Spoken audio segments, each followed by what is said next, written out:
the way she ran and was breathing and cheesing and almost knocked this man down.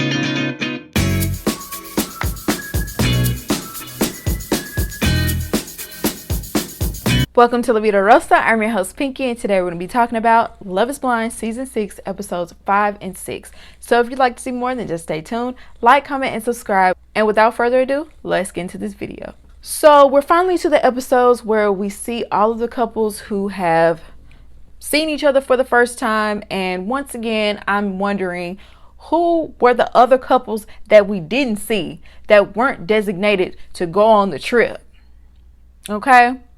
Because you know they like to pick and choose. And a lot of times they're the non-white couples that didn't make it. Okay? Were there other black couples that we didn't get to see? And this year they're going to the Dominican Republic. And I don't know, when they go on this trip this time around, there wasn't a whole lot of awkwardness and standoffishness. In fact, people were all over each other and seemed like they actually liked each other for the most part. So I was very grateful for that, because a lot of times that could be very cringy. But before we get into all of that, I'm going to start with Amy and Johnny. I'm going to start with Amy and Johnny because really there's not much to say about them. They're very kissy, touchy, lovey-dovey, very connected already from the jump, telling corny jokes, you know, kept talking about how he's not her type, but she's still into him. And I think we're all rooting for them at this point. They're like one of the only couples to root for. Now let's talk about Jeremy and Laura. So Jeremy ended up breaking it off with Sarah Ann. You know, she felt away because of the things that he shared with her, saying that he wanted to take her to his dad's grave and just certain things he told her that made her feel like their connection was deeper than that. From the outside looking in, it looked like their connection was pretty shallow. Laura and Sarah Ann, knowing that they were kind of competing for the same man, when she came back in, she let her know, he's all yours, he chose you. And Laura was the one to console her. Back up. I don't need you to hug me. I probably wouldn't even told her in the first place so that she would want to console me. But yeah, that was kind of awkward. He did end up proposing to Laura. Even when they met each other, it was kind of uneventful. I was just not feeling it between these two. It just doesn't feel like a lot of chemistry there. Even on the vacation, he seems like he's just really annoying her the entire time. And they're doing it in a playful way, but it's giving she's really annoyed, but she just like, stop. No, for real, stop. That's what it's giving. But both of them play way too much. When they met with the other couples, Laura and AD seem to have a very fun, playful relationship with each other. They're friends. So, you know, I get there's something called bean dip where you kind of like hit somebody, slap somebody in the nipples. I don't know. I don't play with my friends like that. I don't play with my friends like that. But she did that to AD, and I guess she told Jeremy about it and playfully told him to do it to AD. Jeremy ended up saying all of this in front of Clay, and Clay felt some type of way about it. Like, he didn't call her out in a rude way or even like an aggressive way, but he was saying, like, you know, questioning her like, what is that? I ain't never heard of nothing like that in my life. Don't tell your man to be doing that to my wife. Like, it wasn't really deep. I feel like there were some boundaries being set personally, but she was handling it in a very cavalier way, saying, oh, it's just a joke, and Clay is being too serious. And when AD was giving her a little pushback, talking about, well, he's just, you know, trying to protect his wife. He just didn't like that. He didn't see the joke in it. And she was like, well, Jeremy shouldn't even said nothing in the first place. And she was like, well, he probably didn't understand the joke. It's like an insider joke. It's like it wasn't clicking in Laura's head. She wanted to put it on everybody but herself. Like, you should just been like, okay, well, maybe I shouldn't have told that joke. I won't play like that no more. You know what I'm saying? Something, but she just would not accept the fact that she was the one that was wrong. So she was sitting over there with, what's her name? She was sitting over there with Chelsea, and he came over, and she basically told him he was running his mouth too much and he was starting stuff, and he was over her. He was like, I just want to go home. And it's like, dang, where did that come from? And he just literally got up and walked off. And Chelsea was like, he said he want to go home. Mind you, Chelsea is over here awkward, like, what's going on? Like, he really wants to go home. She was like, I guess, I don't know. Like, I'm like, It's too early in y'all relationship for y'all to be publicly fighting in front of everybody like this. Let's move on to Britney and Kenneth. So Britney and Kenneth are on their vacation together, and I was kind of shocked that he had so many tattoos, like especially for him to be like this church boy type of character. He's a praise leader. I just didn't expect all that. I did like that he wanted to establish that before they go to bed every night, he wanted to discuss their feelings and what went well that day, what didn't go so well that day, and how do you feel about us. And that's something I'm like, I actually really like that. I feel like that's a good thing to do, to keep each other in the loop of what's going on with each other. She said the day went wonderful. She doesn't have any icks from him. She does realize that their water bill is going to be high because they both like to run water too much while they washing their face, and they like to take long showers and things like that. He is very attentive, according to her. Before she even thought to stick her feet in the flip-flops, they were already sitting there waiting on her. When the group was all together and the ladies were all sitting on the couch and there wasn't room for her, he went and grabbed this big chair and sat it down for her to, you know, have a seat. He was really impressing the other ladies. And especially Chelsea. Chelsea was really overreacting to me. I'm just like, you need to watch her. Something about it still feels a little performative to me. Just a little bit. I can't, maybe he just has that type of personality, but we'll see.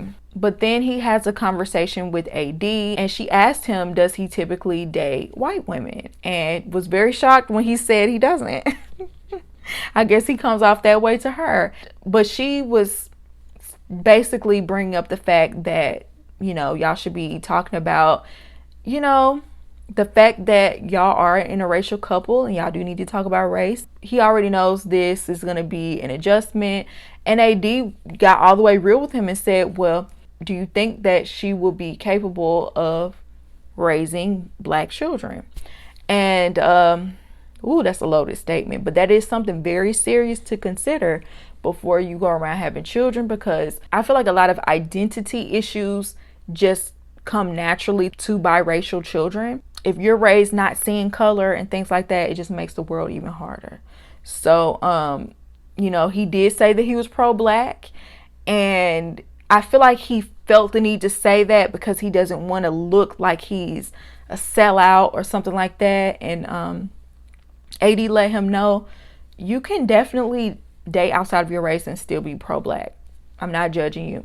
And personally, I really do think it's possible to be pro-black and date outside of your race. I just think a lot of times there are people that are disingenuous and are posturing and pandering to the black community in order to gain in some sort of way, when they secretly are anti-black or self-hating or things like that. It gives the other black people that are pro-black and dating outside of their race a bad name. Because I do think it's possible, but I just think they got a bad rap. That being said, let's move on to Clay and AD. So, you know, he does seem like he's at least physically attracted to her. You know, she had on a bikini and he was just in awe of her body. But like I said before, I still get Shake vibes, because Shake put on a good front too at first and claimed he was attracted to Deep T. I'm not saying that he couldn't possibly be attracted to her, because she's not attractive. She is, but it's him that I don't trust. He also claims that he just doesn't want to sexualize her. I feel like he just knows what to say. He knows what to say. Does he actually believe it? I don't know. But it's funny because they had a conversation about rings, and he was like, wait, I don't get a ring, or when do I get a ring? And she was like, you don't get a ring until the wedding.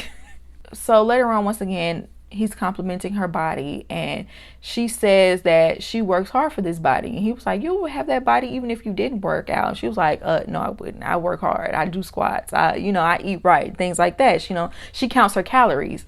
And he told her that if she ever got out of shape, he would be the first one to tell her to go to the gym. You need to go to the MF gym. And she was like, are you dead serious with that delivery? He was like, yeah, like if you don't hear from me, who are you going to hear it from? And he was like, I know you're used to trainers and things like that. She was like, no, you're my husband.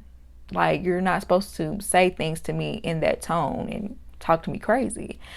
And, basically she was like, well, you know, if I have a baby, it's a chance I could gain weight. And he was like, and I will be in the gym with you every single day. If that's what she wants after the baby, you know, gets to a certain age and she decides that she's ready to lose the weight, yes, that's perfect. That's great that you want to be with her in the gym every day. But there's no way you should be on her head, forcing her, trying to tell her she's going to be too big for you because she just had your baby. Like I said, shake vibes. So he keeps talking about how jacked of a person he was in the past, and he wants her to challenge him. She's already challenged him a lot already. And, you know, once again, she's impressed by the fact that he admits he's a jacked up person. Like, girl, I don't know. I need more standards from you. Both of them need serious therapy. She says she's in therapy or has been in therapy already. She started going because she said she found herself in a loop. She keeps chasing after love because that's the love that she wanted from her father.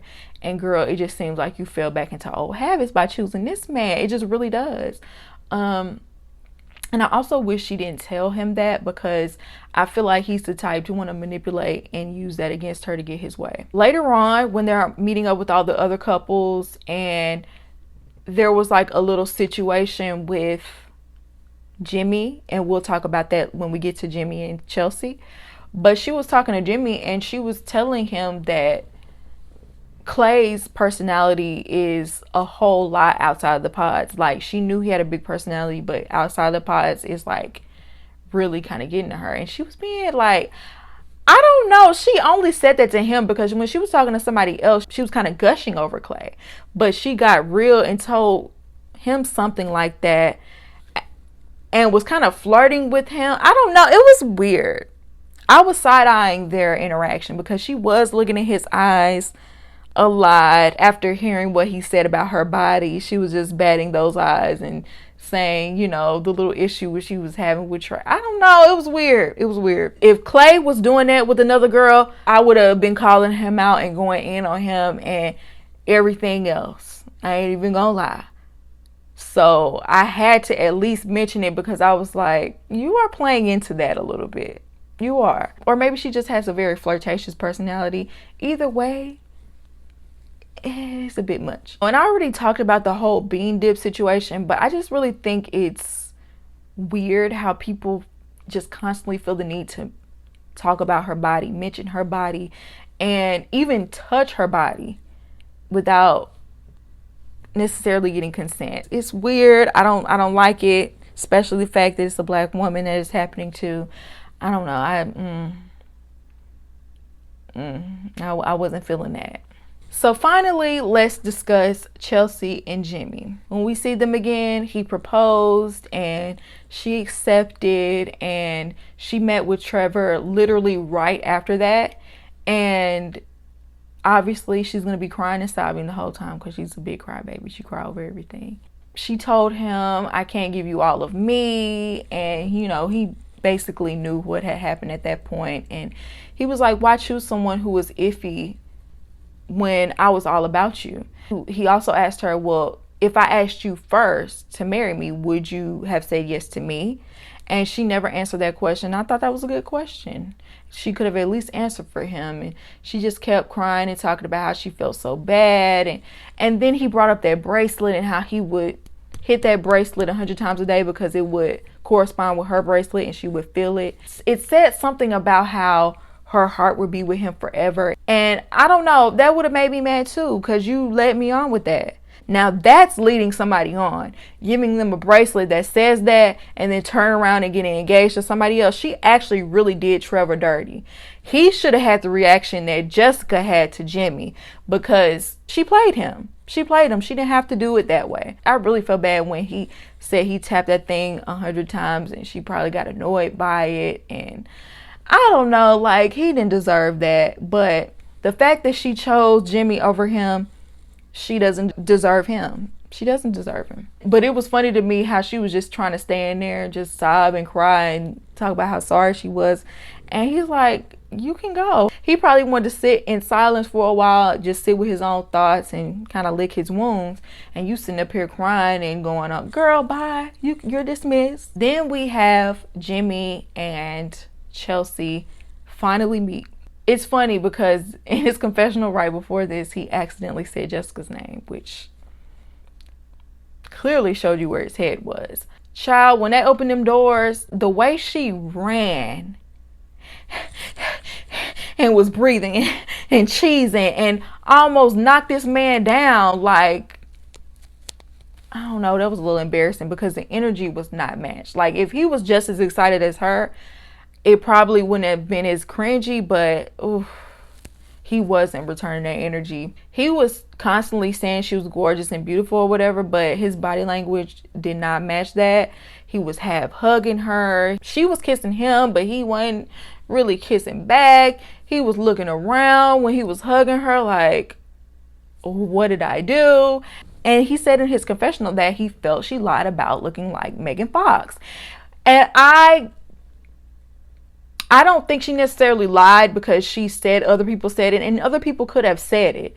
But you know you don't look like Megan Fox. You said yourself, I don't think so. So you should have never brought it up in the first place. You did kind of catfish him a little bit. You did, because you don't look like Megan Fox. But it's just the fact that he was like, she lied about that, but I can work with what she got. And then I'm like, well, look at you. Like, y'all are on the same level. Y'all looks match. And that's also what you get for going based off looks, because you're supposed to be choosing somebody based off their personality. And you heard Megan Fox, and that's probably what made you go ahead and choose Chelsea. And because he clearly cares about looks, what Jessica said is going to come true. He's going to be sick when he finally sees her. Even though she's completely out of his league looks wise, you know he's gonna feel some type of way that he chose Chelsea over her. They finally sat down with each other, and he told her that he almost went home the night before and like completely burst her bubble, and he saw her face drop. He was like, oh, nothing against you, nothing against you. And it's like, why did you say that? Like, especially in that moment, you could tell that he definitely regret his decision. So then we see them on vacation, and they, get to their room, and they're kissing each other. And he was like, I totally forgot what you looked like. And she was like, do you regret it? Because why do you keep saying that? Why do you keep bringing up her appearance? You keep bringing up appearance, even though you're the main one saying looks don't matter, looks don't matter. If looks really didn't matter, you wouldn't constantly bring up appearance. You wouldn't. And she's already insecure, and you're kind of like making that worse by the way that you're acting. It feels like you're saying those things to kind of like overcompensate, not because you actually feel them. And it's just very cringy to watch. And he also thinks that when he says things with a smile, it kind of discounts what he's saying or changes the tone or the meaning of what he's saying. No, that smile is disingenuous as well. When they sit down, he confronted her about running her mouth to the girls about him telling her that he loved her. And she said that she wouldn't tell anybody. He said that he was told that she ran in screaming, he said he loves me. Now, either he lied and made that up, or Jessica lied on her, because who else would he hear that from? And at first she lied and said, well, I didn't even tell anybody. But then she had to go back and say, well, I came in quietly, but I quietly whispered to Laura what you said. I didn't think she was going to run back and tell Jessica. He said, oh no, it's fine, it's fine, it's fine. He was going on and on about Jessica. I don't know how Chelsea sat there and listened to it. And this is an edited show, so it probably went on even longer than that, because I don't know, I was just sitting up here, why are you listening to this man go on and on about another woman? I wouldn't take it. He told her what Jessica said about her looks and how he was gonna choke when he finally saw her in person. And like I said, I do feel like she was indirectly saying that Chelsea was unattractive in comparison to her. And I don't know, I feel like that once again added to her self-consciousness, especially with their relationship. Later on, they met up with all the other couples. He's bragging to all the men, saying that he feels like his relationship is going smoother than all the rest of the couples. First of all, that was a lie.